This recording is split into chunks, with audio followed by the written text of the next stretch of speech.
Of Vadodara.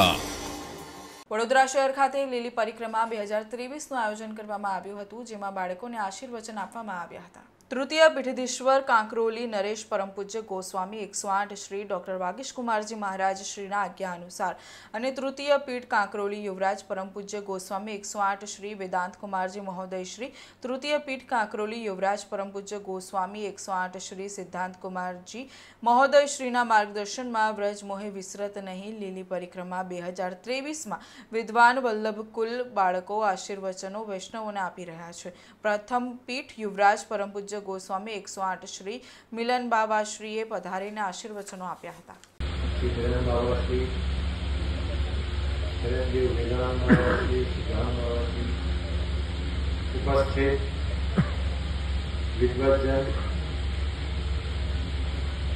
और भाविक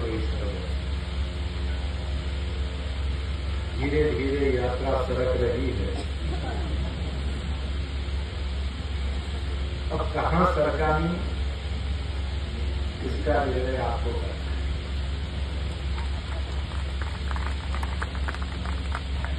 बरसाना और बरसाने से नजगांव धीरे धीरे यात्रा आगे बढ़ रही है, लेकिन उस यात्रा में कुछ प्रसंग बहुत ही सुंदर बने हैं. और उसमें आज का प्रसंग श्रीनाथ जी की जो पीठिका है, उस पीठिका के एक साइड में श्री द्वारकाधीश प्रभु विराजते हैं और दूसरी साइड में श्री बरसाधीश प्रभु विराजते हैं. तो ये जैसे बाबा ने बहुत सुंदर बात कही कि आज से नहीं, गोसाई जी से, श्री महाप्रभु जी से, श्री गोपीनाथ जी से पूरी परंपरा चली आ रही है. और ये सारी परंपराएं अगर आप उसका इतिहास देखेंगे, कांकरोली का इतिहास तो कार्यालय में है अभी. आप इन सब इतिहासों का अगर अध्ययन करेंगे तो आपको एक बात निश्चित लगेगी कि जब जब सप्त स्वरूप उत्सव हुए हैं, जब जब सात विराजे हैं सातों स्वरूप, तब तक सभी स्वरूपों की जो प्रसन्नता है वो अपने आप में एक विशेष आनंद की अनुभूति कराती है. मुझे आनंद है कि हमारे ताज चरणों के समय में भी नाथक द्वारा में 2 दफे सप्त स्वरूप उत्सव हो गए. आज के युग में बहुत मुश्किल काम है निधि स्वरूपों को यहां से वहां बदलाना. ये आज के युग में बहुत मुश्किल काम है. फिर भी निश्चित रूप से ठाकुर जी की अगर इच्छा होती है तो उसे रोकने वाला ये दुनिया में कोई नहीं. तो आज मथुराधीश का चटनी का प्रसंग भी आपने श्रवण किया. जब आप कांकरोली पधारे और बड़ी प्रसन्नता से विराजे और आपका जो नेक भोग है उसमें वो क्रम है मठा और चटनी का. तो जब मथुराधीश वहां से वापस पधारे हैं तो द्वारकाधीश प्रभु ने हमारे पूर्व पुरुषों को बताया कि मुझे 1 महीने से मठा और चटनी की आदत पड़ गई है, तो अब मुझे रोज चाहिएगा ये. तो आज भी राजभोग में मठा और चटनी अवश्य भोग में आए.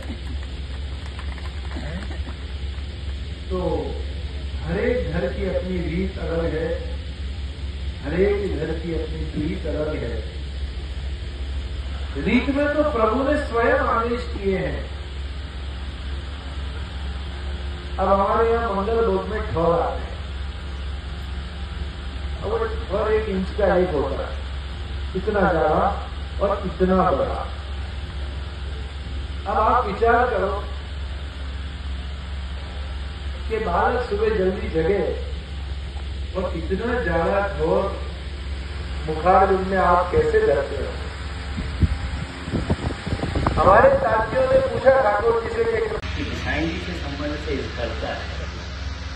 हम श्री गिरधर जी के घर के गृहाधीश्वर हैं और आप श्री बालकृष्ण जी के घर के गृहाधीश्वर हैं।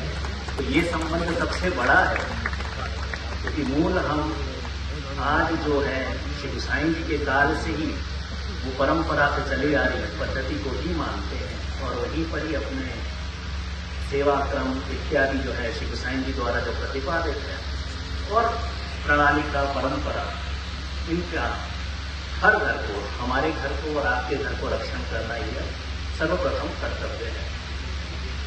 आप सब ब्रज यात्रा में हैं और ब्रज का अर्थ यही है कि जो चलता फिरता गांव, तो ये जो ब्रज के दर्शन हो रहे हैं, ब्रज भक्तों के दर्शन हो रहे हैं, ये आप सबके अंदर ही हो रहे हैं, क्योंकि ये चलता फिरता गांव जो है वही ब्रज है। और ऐसे ही ठाकुर जी भी इसी प्रकार ही आपका भी जो ब्रज है वो चलता फिरता था।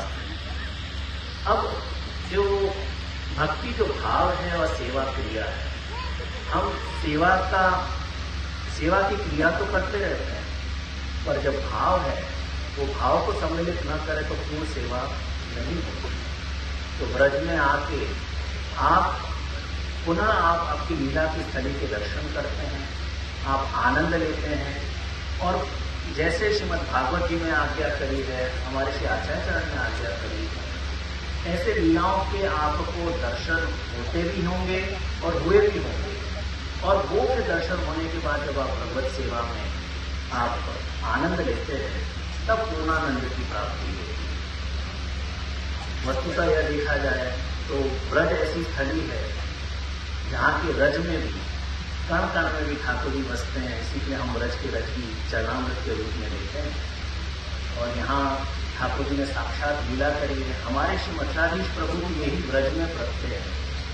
कर्णावल में आप जब कराड़ा टूटा और 7 तार जितने लंबे आपका स्वरूप प्रगटा, तब पद्मनाभ का जो है श्री महाप्रभु जी से विनती करी कि आज के युग में इतनी बड़ी स्वरूप की सेवा कैसे हो सकती है। तब आपके विनती के आप जब श्री महाप्रभु जी जो है श्री मथुराधीश के गोद में पधार गए और आज भी हमारे माथे विराज रहे हैं, तो मैं दादा से विनती भी करूंगा कि आप सबको जरूर करना भी ले जाएं और ऐसे अलौकिक स्थल जहाँ से महाप्रभु की बैठक भी है और प्रागट्य स्थल भी है, वहाँ दर्शन कराएं। और ये सब जो आनंद है जहाँ हम वार्ता में पढ़ते रहते हैं, वो स्थलों से आपको यहाँ भी वही आनंद लेना चाहिए, वो स्थलों के दर्शन करने चाहिए। क्योंकि कभी कभी क्रिया ज़्यादा हो जाती है और क्रिया करते करते हम भूल जाते हैं कि भाव कहाँ लुप्त हो गया। तो आप जब सुबह से चलते होंगे तो जरूर परिश्रमित होते होंगे और अपनी कब मुकाम में पहुंचे और कब दूसरे दिन में चलें, पर ये सारे प्रसंग के बीच में हमें अपना भाव वृद्धि के लिए, अपनी खुद की भाव वृद्धि के लिए प्रसंग को याद करते हुए स्थलों के दर्शन करने चाहिए, तभी ये लीला पूर्ण हो। क्योंकि नाम, रूप और गुण ये तीनों मिला के स्वरूप बनते हैं। तो केवल नाम लेना, केवल रूप का गुणगान करना, तो ये सब भजन के अंदर आ जाता है और भजन जरूर पात्रता बनाता है, पर जब स्वरूप जब क्रियान्वित होते हैं तभी वो लीला होती है। और जब वो लीला के जब हम कीर्तन गाते हैं, उनके दर्शन करते हैं, जहाँ अष्टसात ने साक्षात दर्शन किए थे, तभी हमारी जो है वो पूर्ण लीला संपूर्ण होती है और हमें पूर्णानंद करना होता है। तो ये मैं आप सबसे पुनः यही कहूँगा कि जहाँ जहाँ जिस स्थल में जाएंगे जरूर आप उनका महात्म्य जाने, कीर्तन करें और उस स्थल में ठाकुर जी के दर्शन करें और खास करके कर्णावल के भी दर्शन करें जहाँ श्री मथुराधीश प्रभु का प्रागट्य स्थल है। यही कहते हुए मैं अपने वचनामृत को विराम देता हूँ।